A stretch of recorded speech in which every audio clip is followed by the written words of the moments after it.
ஏய் எங்கள் வீட்டுக்காரர் வராரு, நான் அப்புறமா பேசுகிறேன், ஃபோனை வச்சிடுறேன். ஏன் ஃபோனை வைக்கிற? பேச வேண்டியதானே? என்ன சந்தேகப்படுறீங்களா? வேற எப்படி?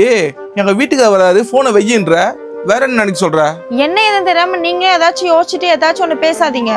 இப்போ என்ன, நான் யாருக்கு கால் பண்ணேன்னு உங்களுக்கு தெரியணும், அவ்வளோதானே? ஒரு நிமிஷம் இருங்க.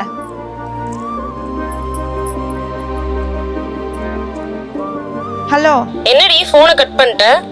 இந்த வாட்டி நீ சொன்ன மாதிரி உன் ஹஸ்பண்டோட பர்த்டேக்கு வேற லெவல்ல சர்ப்ரைஸ் பண்ணிடலாம். உன் ஹஸ்பண்டுக்கு தெரியாம பாத்துக்கோ. கேட்டிங்களா?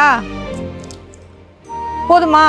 ஏய் சாரிடி, என்னது தெரியாம பேசிட்டேன். என்னது சாரியா? நீங்க ஒருத்தரை காயப்படுத்துறதுக்கு முன்னாடி ஒரு தடவைக்கு 100 தடவை யோசிச்சுட்டு பேசுங்க. நீங்க சாரி சொல்றதுனால எல்லாமே மறைஞ்சிருமா? நீங்க கூட தான் பிரியா நிஷான் உங்க ஃப்ரெண்ட்ஸ் கிட்ட எல்லாம் மெசேஜ் பண்றீங்க, பேசுறீங்க. நான் என்னைக்காச்சும் ஏன்னு கேட்டிருப்பேன்? ஏன்னா எனக்கு உங்க மேல நம்பிக்கை இருக்கு, அதனால இது வரைக்கும் நான் எதுவுமே கேட்டது கிடையாது. ஒண்ணு மட்டும் தெரிஞ்சுக்கோங்க, சந்தேகம் எப்பயுமே நம்மள வாழ வைக்காது, அது நம்ம வாழ்க்கையை அழிச்சிரும். போங்க.